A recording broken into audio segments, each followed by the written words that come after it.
Hey everyone, welcome to the Bruce Williams channel today. Let me do a wrist check. I am wearing just a gorgeous Yema Superman Heritage 39mm diver today, retro inspired watch that a full review is coming on very soon. It's a really fun piece. But I want to talk about a viewer experience. He's shopping for a luxury high horology sport piece from Lange, and he's experiencing some frustration. And so I want to read the email here. It's not super long. He says, "Dear Bruce, thank you for your amazing channel. I want to share my experience on how the customer service is affecting a brand.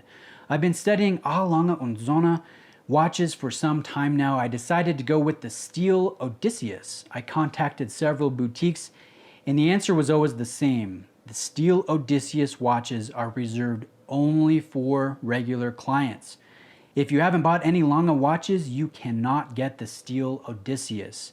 At this point, I am getting irritated. Lange is going the exact same route as Rolex and Patek. Lange watches are meant only to the people who have spent tens of thousands of euros or dollars into Lange product. It is not important if you love the watch. It is the most important thing that you've spent enough money. From Lange boutiques, I got clear answers. If I am buying at least $25,000 of watch from the boutique, then I will be treated as a preferred customer and I will get the steel Odysseus.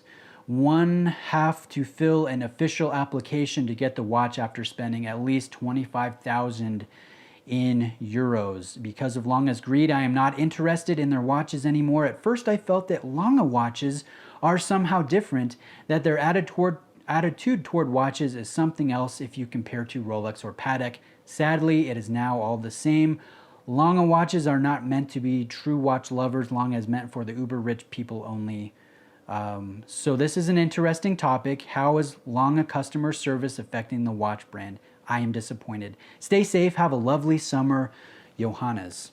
Well, Johannes, there's a lot to break down here.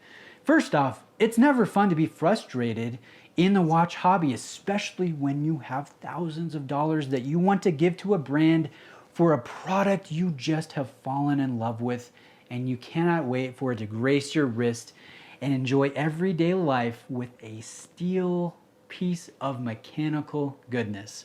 So I get that you're frustrated, that has left a sour taste in your mouth, and you know what? That's never fun. So I completely understand where you're coming from. We don't want to experience that as watch friends, as watch fans. Now, that being said, let me put on my realist way of thinking here. That's how it goes with luxury products, and it's how it's been for a long time, and I don't think it will ever change. Maybe one day there will be a brand that comes out with an uber luxury product that is so desirable, has a huge demand, and the only real requirement to get it is a desire and an ability to pay, but I don't think that will really ever happen. When it comes to luxury items, whether it is luxury cars like Ferraris, Pateks, Rolexes, it's all going to be the same regardless of country of origin, whether it's Japan or Germany or Switzerland. The very high-end stuff, the really desirable stuff, it's not mass produced, and there will be a higher demand for it than there is supply. And so how do brands decide to move forward? Well, they want to reward their most helpful clients, whether you think that's right or wrong. You know, if I've spent tens of thousands or hundreds of thousands of dollars with one brand, or with some cases, millions of dollars on Pateks or other luxury brands, Ferraris, doesn't really matter what it is, I'm going to want to keep that person happy by giving them first dibs and allowing them to be in kind of an exclusive group or club that, hey, I've got the stainless steel Odysseus because I'm a preferred client. You know, we can be upset about that, and I can rail against it, and we can want change, but I don't think it's ever really going to happen because that's how it's always been with high-end luxury items, whether it's Patek, Ferrari, Rolex, Lamborghini. You know what? There's an application process to get some of the really desirable stuff, and part of the reason isn't just ego trying to help your most valuable clients. Part of it is these brands need to cover their own tracks. They do not want the hot, desirable model to end up on the gray market, because you know what? It always happens, right? Somehow the gray market gets their grubby mitts on these really desirable watches and they mark it up, whoever the seller is, whoever the dealer is, for a quick buck. And these luxury brands, they don't want their product treated like that.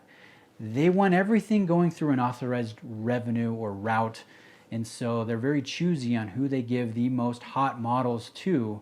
And I'm not saying you're a flipper or at some future point you may decide to sell the watch. That happens. But brands are very selective and choosy who their hot stuff goes to. And I think that's never going to change. So I empathize with you, Johannes. I understand that sucks. You wanted to buy the Odysseus and love it and use it and wear it. That's your grail. That's your watch. And now you're not able to do it unless you spend 25,000 euros. So you know what? That's no good. Maybe at some point you'll be able to do it. Maybe you'll find a deal on the secondary market, but that might be foolishly optimistic there. So that's what I have to talk about today. And I might not be the best person to talk about this because my ceiling, I've only ever spent, my most expensive watch was a Hulk purchase, which I got at full retail price from the authorized dealer plus local taxes. So I spent a little bit over $10,000. I've never spent $30,000 on a watch. I'd like to one day. I'd love a Patek one day. I'd love a Vacheron Constantin or an Audemars Piguet or a Lange Soehne. But I don't know when that will happen. I need to seriously increase my income before I could comfortably or realistically expect to do that.